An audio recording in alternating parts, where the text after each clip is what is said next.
Malam kelam.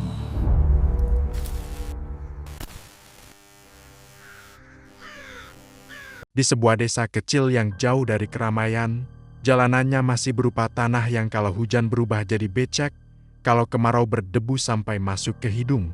Rumah-rumah berjajar sederhana, sebagian besar berdinding bata tanpa cat, sebagian lagi masih pakai kayu. Siang hari desa itu kelihatan biasa saja, anak-anak main layangan di sawah, ibu-ibu ngobrol sambil nyuci di sumur, bapak-bapak duduk di gardu sambil ngopi. Tapi kalau malam sudah datang, suasananya beda, sepi banget. Suara yang terdengar cuma jangkrik, sesekali anjing menggonggong jauh di ujung kampung. Di desa itu, ada 4 pemuda yang sudah terkenal bandel sejak lama. Namanya Dika, Rendi, Ucup, dan Jalu. Umur mereka sekitar 20-an, tapi tingkahnya sering bikin warga geleng-geleng kepala. Mereka bukan orang jahat, cuma terlalu bebas dan gak pernah mau dengar nasihat. Kerjaan mereka sehari-hari nggak jelas. Kadang bantu di kebun, kadang jadi kuli bangunan, tapi lebih sering kelihatan nongkrong. Tempat favorit mereka itu di sebuah gubuk tua dekat pinggir sawah. Gubuk itu dulunya dipakai petani buat istirahat, tapi sekarang sudah jarang dipakai. Atapnya dari seng yang sudah karatan, kalau kena angin bunyinya berderit pelan. Dindingnya setengah terbuka, jadi dari luar masih bisa lihat ke dalam. Di situ mereka sering berkumpul, hampir setiap malam, bawa gitar, rokok, dan yang paling sering, minuman keras oplosan. Minuman itu mereka racik sendiri, kadang pakai alkohol dari toko kimia, dicampur minuman energi, soda, bahkan kadang ada yang nambahin bahan aneh-aneh biar katanya lebih nampol. Mereka ketawa-ketawa setiap kali minum, saling nantang siapa yang paling kuat. "Wah, ini racikan gue paling mantap," kata Rendi suatu malam sambil menuang cairan ke gelas plastik. "Ah, itu mah biasa. Coba punya gue, langsung tumbang lu," sahut Ucup sambil ketawa. Dika dan Jalu cuma ikut nimbrung, kadang nyanyi keras-keras sampai suaranya kedengaran ke rumah warga. Warga sebenarnya sudah sering terganggu, bukan cuma karena berisik, tapi juga karena khawatir. Semua orang tahu minuman oplosan itu berbahaya. Sudah sering kejadian di tempat lain orang meninggal gara-gara itu. Pak RT, yang rumahnya tidak jauh dari situ, sudah berkali-kali datang menegur. Suatu sore, waktu mereka lagi duduk santai di gubuk, Pak RT datang dengan wajah serius. "Kalian ini masih muda, jangan macam-macam. Itu minuman bukan mainan. Nanti celaka," katanya pelan tapi tegas. Dika cuma nyengir. "Tenang Pak, kita sudah biasa kok." Rendi ikut ketawa kecil. "Iya Pak, nggak apa-apa. Kita kuat." Pak RT menghela napas panjang. Wajahnya kelihatan khawatir, tapi dia juga tahu kalau nasihatnya mungkin gak akan didengar. "Kalian ini kalau sudah terjadi sesuatu baru nyesel," katanya sebelum akhirnya pergi. Begitu Pak RT menjauh, mereka malah tertawa lagi. "Pak RT itu kebanyakan takut," kata Ucup sambil menyalakan rokok. "Namanya juga orang tua," jawab Jalu santai. Hari demi hari berlalu seperti itu. Tidak ada perubahan. Mereka tetap nongkrong, tetap minum, tetap mengabaikan semua peringatan. Sampai akhirnya tiba satu malam yang tidak akan pernah dilupakan oleh seluruh warga desa. Malam itu udara terasa lebih panas dari biasanya. Angin hampir tidak ada, jadi suasana terasa pengap. Langit gelap tanpa bintang, seolah-olah tertutup sesuatu. Dari jauh, suara mereka sudah terdengar lebih keras dari biasanya. Ternyata malam itu mereka memang sengaja bikin acara. Katanya pesta terakhir. Jalu rencananya mau merantau ke kota minggu depan, jadi mereka mau merayakan perpisahan. "Ini malam terakhir kita kumpul lengkap," kata Jalu sambil mengangkat gelas. "Besok lu jadi orang kota, jangan lupa kita di sini," sahut Dika sambil ketawa. Rendi sudah menyiapkan minuman lebih banyak dari biasanya. Botol-botol berjajar di lantai gubuk, bau alkohol menyengat sampai keluar. "Tenang, malam ini kita bikin sejarah," katanya dengan nada bangga. Mereka mulai minum sejak habis maghrib. Awalnya masih santai, ngobrol biasa, nyanyi-nyanyi. Tapi makin lama, suasananya makin kacau. Suara mereka makin keras, tawa makin tidak terkontrol. Sekitar tengah malam, mereka sudah benar-benar mabuk berat. Dika mulai bicara ngawur, Kata-katanya tidak jelas. Ucup tertawa sendiri tanpa sebab. Jalu bersandar di dinding, matanya setengah tertutup. Rendi masih terus menuang minuman, seolah tidak ada batas. "Minum lagi, ini malam terakhir," teriaknya.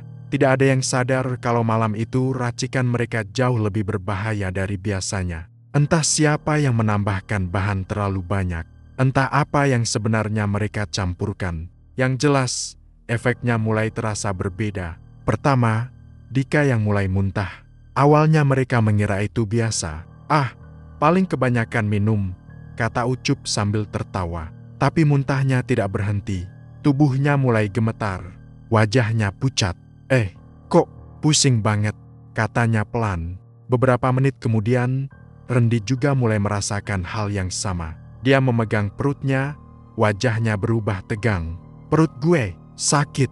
Ucup yang tadi masih tertawa, tiba-tiba diam. Tangannya gemetar, napasnya mulai tidak teratur. Jalu mencoba berdiri, tapi langsung jatuh lagi. "Gue nggak kuat," katanya lirih. Suasana yang tadinya penuh tawa, berubah jadi panik. Tidak ada yang benar-benar sadar apa yang harus dilakukan. Mereka semua sudah terlalu mabuk untuk berpikir jernih. Dika tergeletak di lantai, napasnya tersengal. Rendi mencoba merangkak keluar gubuk, mungkin ingin minta tolong, tapi tubuhnya tidak kuat. Ucup menangis pelan, entah karena sakit atau ketakutan. Jalu hanya bisa terbaring, matanya kosong menatap langit-langit seng yang berderit pelan. Malam itu tidak ada yang mendengar mereka. Suara mereka tenggelam oleh sunyi desa yang sudah tertidur. Waktu berjalan pelan, seperti tidak mau bergerak. Satu persatu, suara mereka hilang. Tidak ada lagi tawa, tidak ada lagi teriakan. Yang tersisa hanya diam. Dan sebelum subuh, semuanya sudah berakhir. Pagi harinya, seorang petani yang lewat menuju sawah merasa ada yang aneh. Biasanya, kalau lewat gubuk itu, dia sering melihat mereka masih tertidur atau sisa-sisa aktivitas malam. Tapi hari itu, sunyi. Dia mendekat pelan, dan saat melihat ke dalam, tubuhnya langsung kaku. 4 pemuda itu tergeletak tidak bergerak. Wajah mereka pucat, mata sebagian masih terbuka, tubuh mereka dingin. Gelas dan botol berserakan di lantai. Bau menyengat memenuhi ruangan. Petani itu langsung berlari kembali ke desa, berteriak memanggil warga. Tidak lama, orang-orang berdatangan. Suasana langsung heboh. Ada yang menutup mulut karena kaget, ada yang tidak berani mendekat. Pak RT datang dengan wajah pucat. Dia hanya bisa berdiri diam, menatap keempat tubuh itu. Ucapan yang pernah dia katakan terngiang di kepalanya. "Jangan macam-macam, nanti celaka." Dan sekarang, semuanya sudah terjadi. Warga segera melapor, dan jenazah mereka dibawa pulang ke rumah masing-masing. Hari itu desa dipenuhi suasana duka. Tangisan keluarga terdengar dari berbagai sudut. Tidak ada lagi yang bicara soal kenakalan mereka. Semua orang hanya merasa kehilangan, sekaligus takut, karena kematian mereka terasa tidak wajar. Sejak hari itu, suasana desa langsung berubah. Kalau biasanya sore hari masih ramai, sekarang menjelang maghrib sudah sepi. Orang-orang lebih cepat masuk rumah. Pintu ditutup rapat, lampu dinyalakan lebih awal, dan entah kenapa, udara terasa lebih dingin dari biasanya. Bahkan angin yang lewat pun terasa berbeda, seperti membawa sesuatu yang tidak terlihat, tapi bisa dirasakan. Beberapa warga mulai bilang kalau malam terasa lebih panjang, lebih sunyi, lebih menekan. Tidak ada yang berani ngomong keras-keras. Semua seperti menahan sesuatu. Dan meskipun belum ada yang benar-benar melihat hal aneh, tapi hampir semua orang merasakan hal yang sama. Desa itu sudah tidak seperti dulu lagi. Seolah-olah ada sesuatu yang tertinggal, sesuatu yang belum selesai. Dan sejak malam itu, tidak ada yang benar-benar merasa sendirian lagi. Bahkan saat mereka sendirian, awalnya cuma satu orang yang melihat, dan itu pun terjadi tanpa sengaja. Seorang ibu bernama Bu Sari, yang setiap hari pulang dari kebun menjelang sore, jadi orang pertama yang mengalami hal itu. Hari itu tidak ada yang berbeda dari biasanya. Dia berjalan pelan menyusuri jalan setapak yang membelah sawah, membawa keranjang berisi sayur. Matahari sudah mulai turun, cahayanya kekuningan, membuat bayangan pohon-pohon terlihat lebih panjang dan agak menyeramkan. Biasanya Busari tidak pernah merasa takut lewat jalan itu. Dia sudah terbiasa sejak muda. Tapi entah kenapa, sore itu suasananya terasa lebih sunyi dari biasanya. Tidak ada suara burung, tidak ada suara anak-anak. Bahkan angin pun hampir tidak terasa. Hanya suara langkah kakinya sendiri yang terdengar jelas di jalan tanah itu. Saat dia hampir sampai ke jalan utama desa, tiba-tiba langkahnya melambat. Di kejauhan, di pinggir jalan dekat pohon bambu, dia melihat sesuatu berdiri diam. Awalnya dia pikir itu orang, mungkin tetangga yang sedang menunggu seseorang. Tapi semakin dekat, bentuknya mulai terlihat jelas. Putih, tinggi, dan tidak bergerak sama sekali. Jantung Busari langsung berdebar. Dia berhenti beberapa langkah, mencoba memastikan apa yang dia lihat. Sinar matahari yang sudah hampir tenggelam membuat bayangan itu terlihat samar, tapi cukup jelas untuk membuat bulu kuduknya berdiri. Itu, siapa? Gumamnya pelan. Tidak ada jawaban. Dia memberanikan diri melangkah lagi, meski pelan. Dan saat jaraknya semakin dekat, dia akhirnya sadar. Itu bukan orang biasa. Itu pocong. Kain putih membungkus tubuhnya dari kepala sampai kaki. Ikatannya terlihat jelas di bagian kepala dan kaki. Wajahnya tidak begitu terlihat karena tertutup bayangan, tapi posisinya seperti sedang menatap lurus ke arah jalan, ke arah Busari. Tubuh Busari langsung lemas. Tangannya gemetar sampai keranjang yang dia bawa hampir jatuh. Tapi yang paling aneh, pocong itu tidak bergerak, tidak melompat, tidak mendekat, hanya berdiri, diam, dan entah kenapa, terasa seperti sedang memperhatikan. Busari tidak berani menunggu lebih lama. Dia langsung berbalik arah dan berjalan cepat, hampir berlari menuju rumahnya. Nafasnya terengah-engah, jantungnya berdetak keras. Sampai di rumah, dia langsung menutup pintu rapat-rapat. Malam itu dia tidak berani keluar sama sekali. Keesokan harinya, cerita itu langsung menyebar ke tetangga dekatnya. Aku lihat sendiri, di pinggir jalan dekat bambu, katanya dengan suara masih gemetar. Tapi seperti yang sering terjadi, tidak semua orang langsung percaya. Ah, paling cuma bayangan. Sore-sore kan memang suka begitu, kata salah satu tetangganya. Ya, mungkin kecapekan habis dari kebun, tambah yang lain. Busari tidak bisa memaksa mereka percaya, tapi dalam hatinya, dia tahu betul apa yang dia lihat. Itu bukan bayangan, itu nyata. Hari itu berlalu seperti biasa, tapi ada rasa tidak nyaman yang mulai menyebar pelan-pelan. Meski tidak semua percaya, tapi cerita itu cukup membuat beberapa orang jadi waspada. Dan ternyata, itu baru awal. Keesokan harinya, kejadian serupa terulang. Kali ini yang melihat adalah Pak Darto, seorang bapak yang pulang dari sawah menjelang maghrib.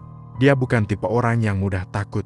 Sudah puluhan tahun dia bekerja di sawah, sering pulang malam, dan tidak pernah mengalami hal aneh. Tapi sore itu, dia berhenti di tengah jalan.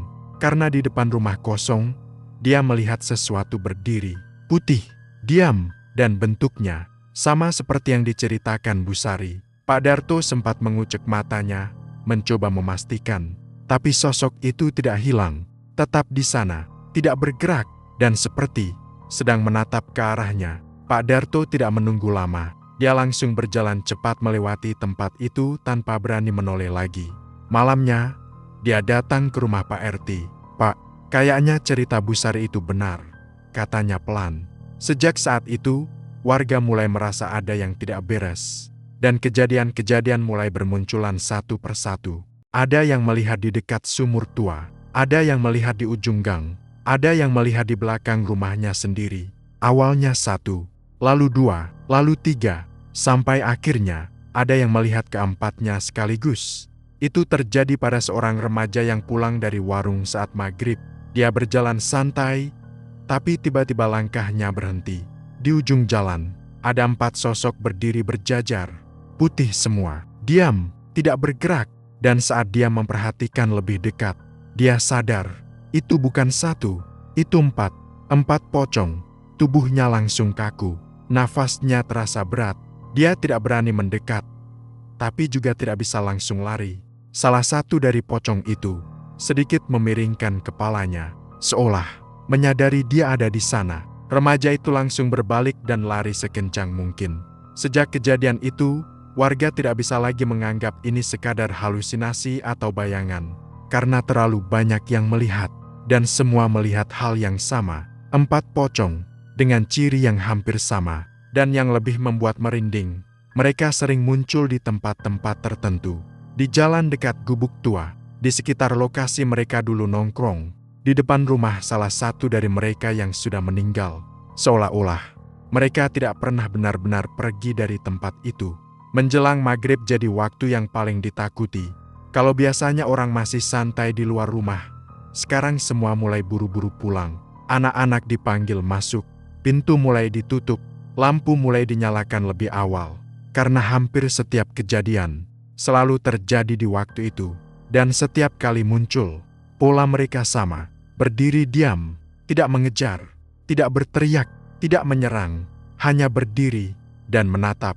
Tapi justru itu yang membuat semuanya terasa lebih menakutkan, karena tidak ada yang tahu apa yang sebenarnya mereka inginkan.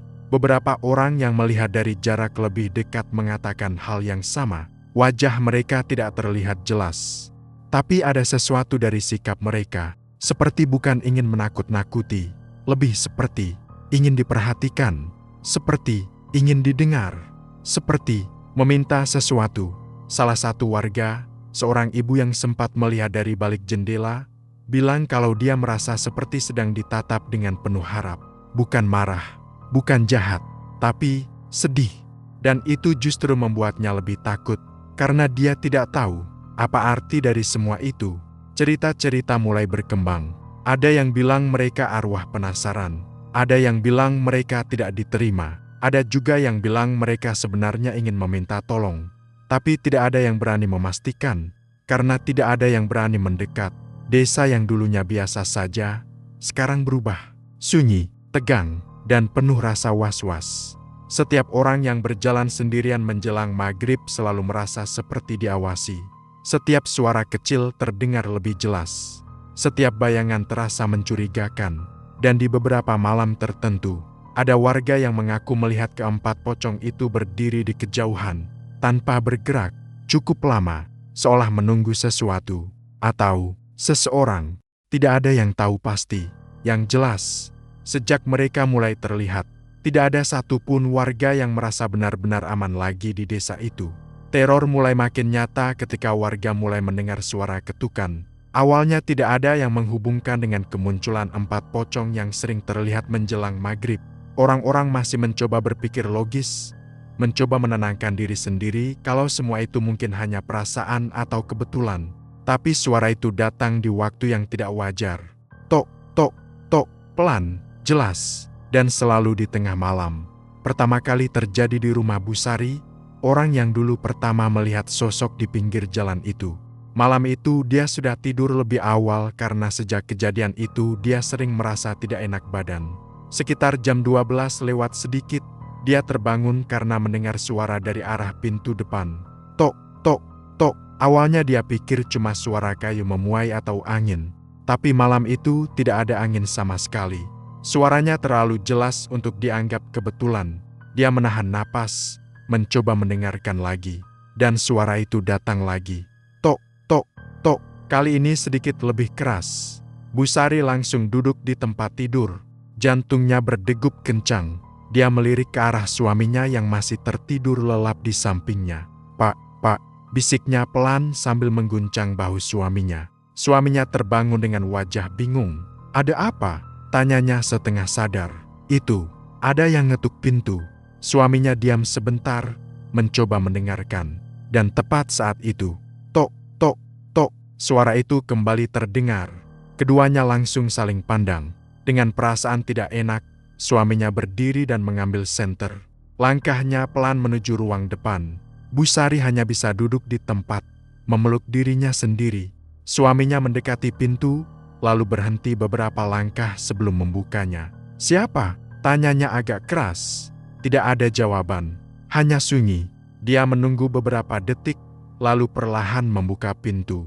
Tidak ada siapa-siapa, hanya halaman rumah yang gelap, dan jalan desa yang kosong tanpa satupun orang. Dia menyenter ke kanan, ke kiri, kosong. Akhirnya dia menutup pintu lagi. Mungkin anak-anak iseng, katanya mencoba menenangkan. Meskipun dalam hatinya sendiri mulai merasa tidak nyaman. Malam itu mereka tidak tidur nyenyak. Keesokan harinya, Bu Sari menceritakan kejadian itu ke tetangga. Beberapa orang masih mencoba berpikir biasa saja. "Ah, mungkin memang ada yang iseng," kata salah satu warga. Tapi malam berikutnya, kejadian serupa terjadi lagi. Kali ini di rumah Pak Darto. Waktunya hampir sama, tengah malam. Tok, tok, tok. Pak Darto yang terkenal berani langsung bangun dan menuju pintu. Dia tidak langsung takut, justru sedikit kesal. "Siapa sih malam-malam begini?" katanya sambil membuka pintu dengan cepat. Dan seperti yang terjadi di rumah Bu Sari, tidak ada siapa-siapa, hanya angin dingin yang tiba-tiba terasa lewat di depannya. Pak Darto langsung menutup pintu dengan wajah berubah. Besoknya, dia mulai tidak yakin kalau ini cuma ulah orang iseng. Hari demi hari, suara itu mulai menyebar. Rumah satu, lalu dua, lalu tiga, tidak pernah bersamaan, selalu bergantian, dan selalu di tengah malam. Tok, tok, tok. Beberapa warga mulai mencoba mengabaikan. Mereka memilih tidak membuka pintu. Tapi anehnya, suara itu tetap datang, seolah tahu ada orang di dalam. Ada yang mencoba menjawab dari dalam. "Siapa?" teriak mereka, tapi tidak pernah ada jawaban. Hanya diam, dan kadang, setelah beberapa saat, suara ketukan itu terdengar lagi. Lebih pelan, lebih dekat, seolah-olah berada tepat di depan wajah mereka. Suasana desa mulai berubah drastis. Kalau sebelumnya warga masih berani keluar malam untuk sekadar ngobrol atau ronda, sekarang semuanya lebih memilih diam di rumah. Lampu-lampu dimatikan lebih cepat, pintu dikunci rapat, jendela ditutup, dan kalau suara itu datang, mereka hanya bisa diam, berharap itu cepat berhenti. Tapi ada satu kejadian yang benar-benar mengubah segalanya. Kejadian yang membuat seluruh warga akhirnya percaya kalau ini bukan sekadar gangguan biasa. Malam itu terjadi di rumah Pak Slamet, seorang bapak yang dikenal cukup berani dan tidak mudah percaya hal mistis. Dia tinggal sendiri karena anak-anaknya sudah merantau. Malam itu dia sedang duduk di ruang depan, menonton televisi dengan suara pelan. Jam menunjukkan hampir tengah malam. Dan seperti yang sudah mulai sering terjadi, tok, tok, tok, suara ketukan terdengar dari pintu depan. Pak Slamet menghela napas panjang. "Pasti itu lagi," gumamnya. Dia sebenarnya sudah sering mendengar cerita dari warga lain, tapi dia belum pernah mengalaminya sendiri. Malam itu jadi pertama kalinya. "Siapa?" teriaknya sambil tetap duduk. Tidak ada jawaban. "Kalau iseng, jangan keterlaluan," katanya sedikit kesal. Tapi suara itu datang lagi. Tok, tok, tok, lebih pelan, tapi terasa lebih dekat. Pak Slamet akhirnya berdiri. Dia mengambil senter, lalu berjalan menuju pintu dengan langkah mantap. Dalam pikirannya, dia sudah siap kalau ini cuma ulah orang. Dia membuka kunci pintu. Tangannya sedikit berhenti di gagang. Entah kenapa, ada rasa aneh yang tiba-tiba muncul. Tapi dia mengabaikannya. Dan dengan satu tarikan, pintu terbuka. Di depan pintu, berdiri satu pocong. Tubuhnya terbungkus kain kafan yang sudah kotor, penuh noda tanah. Ikatan di kepala terlihat longgar, seolah-olah sudah lama tidak terurus. Wajahnya pucat, matanya kosong, tidak berkedip, dan berdiri sangat dekat. Hampir tidak ada jarak. Pak Slamet langsung kaku. Tubuhnya tidak bisa bergerak. Senter di tangannya gemetar. Dia ingin berteriak, tapi suaranya seperti tertahan di tenggorokan. Pocong itu tidak langsung bergerak, hanya diam, menatap lurus ke arahnya, dan perlahan, kepalanya mulai terangkat sedikit, seolah ingin memperlihatkan wajahnya lebih jelas. Pak Slamet bisa melihat bagian wajahnya sekarang. Kulitnya pucat keabu-abuan, bibirnya kering, dan matanya kosong. Tidak ada kehidupan sama sekali di sana. Lalu, dengan gerakan yang sangat pelan, pocong itu membuka mulutnya, dan suara serak keluar dari sana. "Tolong!" Hanya satu kata, pelan, tapi jelas. Suara itu bukan seperti suara orang biasa, lebih seperti suara yang dipaksa keluar. Dari sesuatu yang sudah lama diam, Pak Slamet tidak tahan lagi. Tubuhnya langsung lemas, pandangan matanya gelap, dan dia jatuh pingsan tepat di depan pintu. Pagi harinya, Pak Slamet ditemukan oleh tetangganya yang kebetulan lewat. Pintu rumahnya masih terbuka sedikit. Saat dibangunkan, wajahnya pucat sekali. Awalnya dia tidak mau bicara, tapi setelah didesak, akhirnya dia menceritakan semuanya. Tidak ada yang tertinggal. Setiap detail, dari suara ketukan sampai kata terakhir yang dia dengar. Tolong. Cerita itu langsung menyebar ke seluruh desa. Dan kali ini, tidak ada lagi yang berani menganggap ini hal biasa. Semua orang percaya, semua orang takut, karena sekarang jelas, yang datang bukan manusia, dan mereka bukan sekadar muncul. Mereka mencoba berkomunikasi. Sejak kejadian itu, tidak ada lagi warga yang berani keluar rumah setelah maghrib. Jalanan desa benar-benar kosong, sunyi, seperti desa mati. Kalau dulu masih ada suara orang ngobrol atau televisi dari rumah-rumah, sekarang semuanya lebih senyap. Orang-orang bicara pelan, bahkan di dalam rumah sendiri. Dan setiap malam, semua orang menunggu dengan rasa takut. Menunggu apakah suara itu akan datang ke rumah mereka. Tok, tok, tok. Dan kalau suara itu terdengar, tidak ada yang berani membuka pintu lagi. Karena sekarang mereka tahu, di balik pintu itu, bukan sesuatu yang ingin mereka lihat. Beberapa minggu kemudian, datanglah satu keluarga baru ke desa itu. Kedatangan mereka sebenarnya cukup mengejutkan, karena di saat warga lain mulai merasa tidak nyaman dan bahkan ada yang berpikir untuk pindah, justru ada orang luar yang memilih menetap di sana. Mereka datang sore hari, menggunakan mobil pikap kecil yang membawa barang-barang sederhana kasur, lemari, beberapa kardus, dan peralatan dapur. Keluarga itu terdiri dari 3 orang. Seorang ayah bernama Arif, istrinya Dina, dan satu anak laki-laki mereka yang masih kecil, sekitar 7 tahun, bernama Fikri. Wajah mereka terlihat lelah, tapi juga penuh harapan. Sepertinya mereka pindah bukan karena pilihan yang mudah, mungkin karena keadaan ekonomi atau pekerjaan. Beberapa warga hanya melihat dari kejauhan saat mereka menurunkan barang. Tidak banyak yang mendekat, bukan karena tidak ramah, tapi lebih karena ada rasa ragu dan juga takut. Rumah yang mereka tempati adalah rumah kosong yang sudah lama tidak dihuni. Letaknya agak di pinggir desa, dan yang paling membuat warga merasa tidak enak, rumah itu sangat dekat dengan gubuk tua tempat 4 pemuda dulu sering nongkrong. Tempat itu sekarang sudah jarang dilewati, bahkan siang hari pun terasa sepi.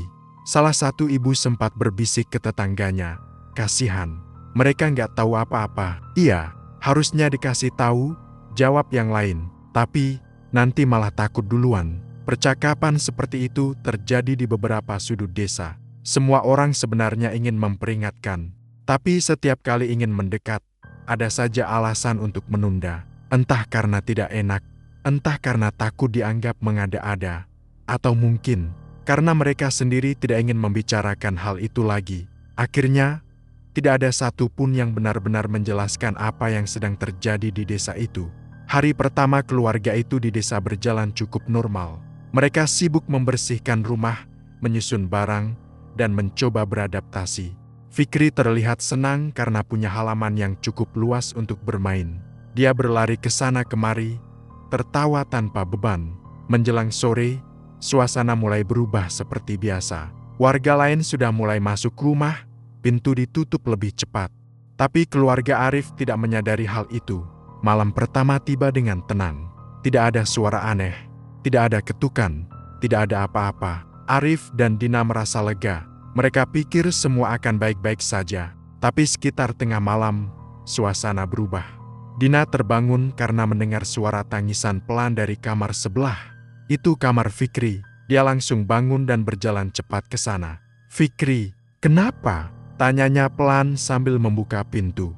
Fikri duduk di tempat tidur, memeluk bantal, wajahnya pucat. "Bu, ada orang di luar," katanya dengan suara gemetar. Dina mencoba tetap tenang. "Orang? Siapa?" "Itu, yang lompat-lompat di jendela." Dina langsung menoleh ke arah jendela. Tirainya tertutup, tidak ada yang terlihat. Dia mendekat, lalu sedikit membuka tirai. Gelap, hanya halaman kosong. Tidak ada siapa-siapa, tidak ada apa-apa. "Nak, kamu mimpi?" katanya lembut sambil mengusap kepala Fikri. "Tapi tadi ada, Bu." "Sumpah," jawab Fikri hampir menangis.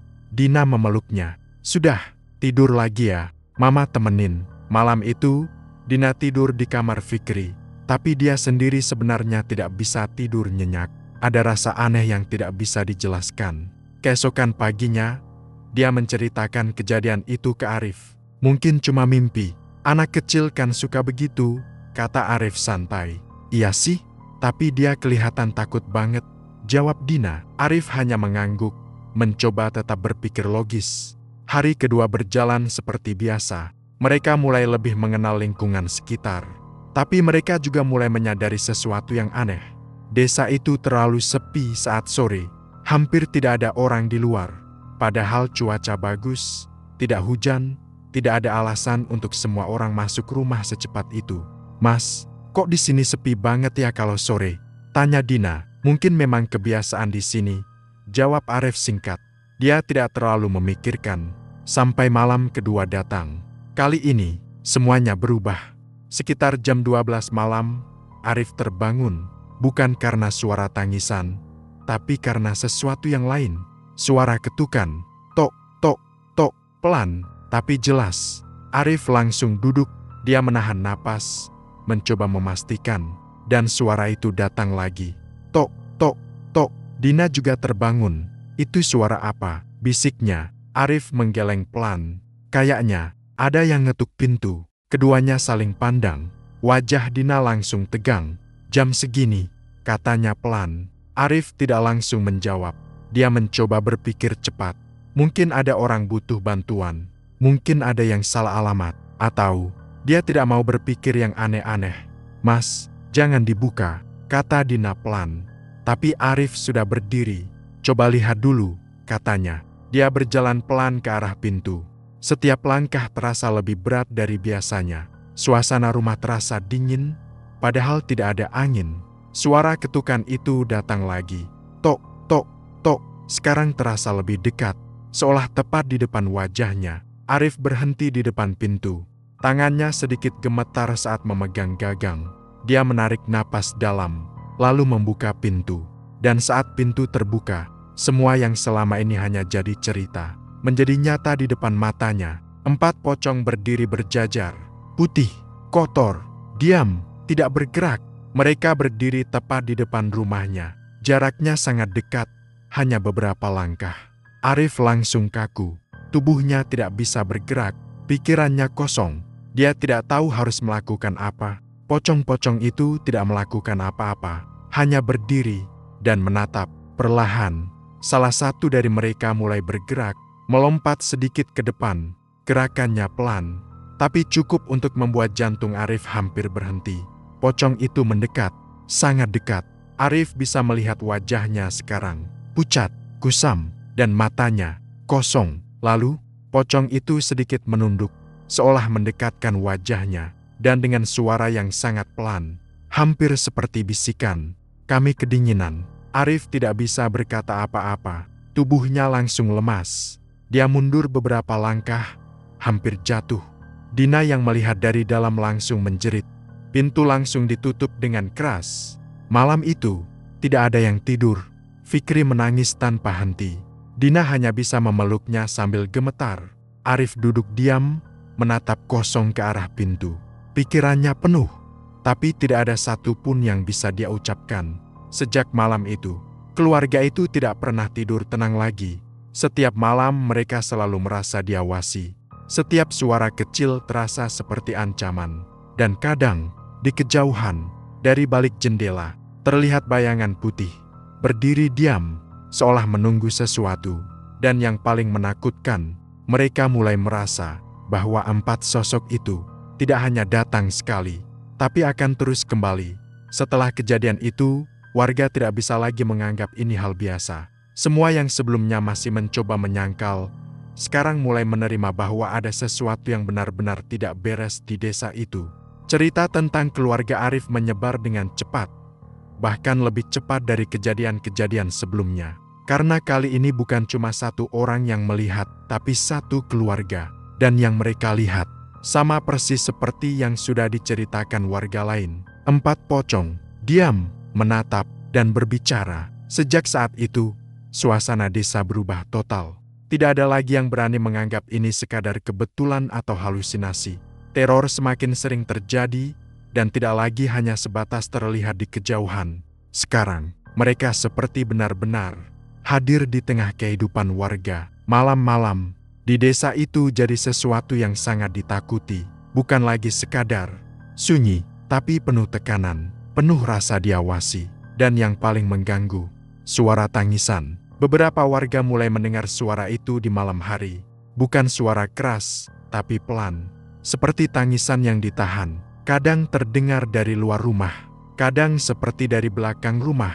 Kadang, bahkan seperti dari dalam. Suara itu tidak jelas milik siapa. Tapi yang mendengar selalu merasakan hal yang sama. Suara itu bukan tangisan biasa. Ada sesuatu di dalamnya. Sesuatu yang membuat hati terasa berat dan dingin. Bu Sari suatu malam terbangun karena suara itu. Dia duduk di tempat tidur, mencoba mendengarkan lebih jelas.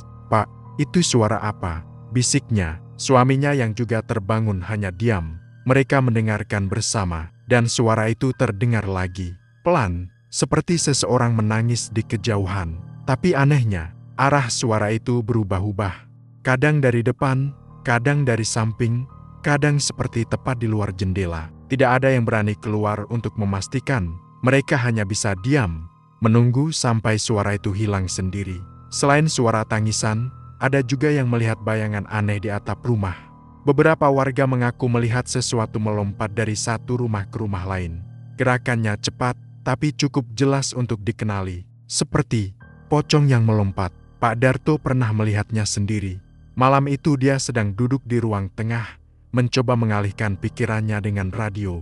Tiba-tiba terdengar suara dari atap. Dag, dag, seperti ada sesuatu yang jatuh atau melompat. Dia menahan napas. Suara itu muncul lagi, lebih jelas. Dag, dia pelan-pelan berdiri, lalu melihat ke arah jendela, dan di atas atap rumah sebelah. Dia melihat bayangan putih melompat. Cepat, tapi jelas. Pak Darto langsung mundur dan menutup tirai. Sejak malam itu, dia tidak pernah lagi duduk di dekat jendela saat malam. Kejadian-kejadian seperti itu mulai sering terjadi. Tidak semua orang mengalaminya langsung, tapi hampir semua orang mendengar cerita yang sama dari orang yang berbeda. Dan semuanya punya satu kesamaan. 4 sosok itu selalu ada, kadang terlihat di ujung jalan desa, berdiri berjajar seperti yang pernah dilihat sebelumnya. Tidak bergerak, hanya diam, seolah menunggu seseorang. Tidak ada yang tahu siapa yang mereka tunggu. Tidak ada yang tahu kenapa mereka selalu muncul di tempat yang sama. Tapi setiap orang yang pernah melihat, merasakan hal yang sama. Tatapan mereka itu bukan sekadar kosong, tapi seperti memohon. Hari demi hari berlalu dengan suasana yang semakin mencekam. Warga mulai kehilangan rasa aman. Dan akhirnya, satu keputusan mulai muncul. Pergi. Awalnya hanya satu keluarga yang pindah. Mereka tidak banyak bicara, hanya mengemasi barang dan pergi pagi-pagi sekali. Saat ditanya, mereka hanya bilang ingin mencari tempat yang lebih dekat dengan keluarga. Tapi semua orang tahu, itu bukan alasan sebenarnya. Setelah itu, keluarga lain mulai mengikuti, satu persatu, tanpa banyak penjelasan. Rumah-rumah mulai kosong, pintu-pintu tertutup rapat, beberapa bahkan tidak dikunci. Seolah pemiliknya pergi dengan tergesa-gesa. Desa yang dulunya ramai dengan suara anak-anak dan aktivitas warga, perlahan berubah jadi tempat yang sunyi. Jalanan yang dulu sering dilewati sekarang jarang diinjak. Rumput mulai tumbuh di beberapa bagian. Dan saat malam datang, benar-benar tidak ada kehidupan. Keluarga Arif yang awalnya mencoba bertahan, akhirnya juga tidak kuat. Setelah beberapa malam tanpa tidur, setelah terus merasa diawasi, setelah Fikri terus menangis setiap malam, mereka memutuskan untuk pergi.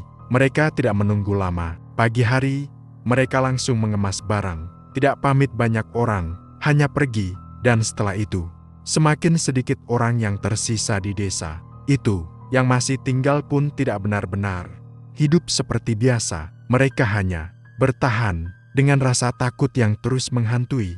Setiap hari, setiap malam. Dan saat senja tiba, itu adalah waktu yang paling ditakuti. Langit mulai berubah warna, cahaya mulai redup, dan suasana langsung berubah. Tidak ada satu pun yang berani keluar rumah. Pintu ditutup sebelum matahari benar-benar hilang. Jendela dikunci, lampu dinyalakan, dan semua orang hanya bisa menunggu di dalam, berharap malam cepat berlalu, karena mereka tahu, kalau ada yang nekat keluar saat maghrib, kemungkinan besar, dia akan melihat sesuatu, dan itu bukan sekadar cerita, sudah ada beberapa yang mengalami. Salah satunya seorang pemuda yang terlambat pulang karena urusan di luar desa. Dia tidak tahu kondisi terbaru desa itu. Saat dia berjalan masuk menjelang maghrib, dia merasa suasana sangat aneh. Sepi, tidak ada orang, tidak ada suara, dan saat dia sampai di ujung jalan, dia melihat mereka, 4 pocong, berdiri di tempat yang sama, diam, menatap lurus ke arahnya. Pemuda itu langsung berhenti, tubuhnya tidak bisa bergerak, dan dari kejauhan, dia merasa seperti mendengar sesuatu, suara pelan, hampir tidak terdengar. Tolong kami. Dia tidak menunggu lebih lama, dia langsung berbalik dan lari keluar desa, dan sejak saat itu, dia tidak pernah kembali lagi. Cerita itu menyebar, menambah rasa takut yang sudah ada, dan sampai sekarang, desa itu masih berdiri, tapi bukan seperti dulu. Banyak rumah kosong, jalanan sepi, dan suasana yang tidak pernah benar-benar normal lagi. Orang-orang dari luar jarang datang, dan kalaupun ada yang lewat, mereka tidak pernah berhenti lama, karena ada sesuatu di tempat itu yang tidak bisa dijelaskan. Sesuatu yang terasa, tapi tidak terlihat, dan kadang, di waktu-waktu tertentu, masih ada yang melihat 4 pocong, berdiri di tempat yang sama, dengan wajah yang sama, dan suara yang pelan, hampir tidak terdengar. Tolong kami. Sampai sekarang, tidak ada yang tahu apa sebenarnya yang mereka inginkan. Apakah mereka benar-benar ingin ditolong, atau ada sesuatu yang lebih gelap di balik semua itu? Dan yang paling membuat merinding, mereka tidak pernah benar-benar pergi. Terima kasih bagi yang sudah mendengarkan cerita ini. Mohon untuk supportnya, like, komen, dan subscribe, agar Mimin semangat buat kontennya.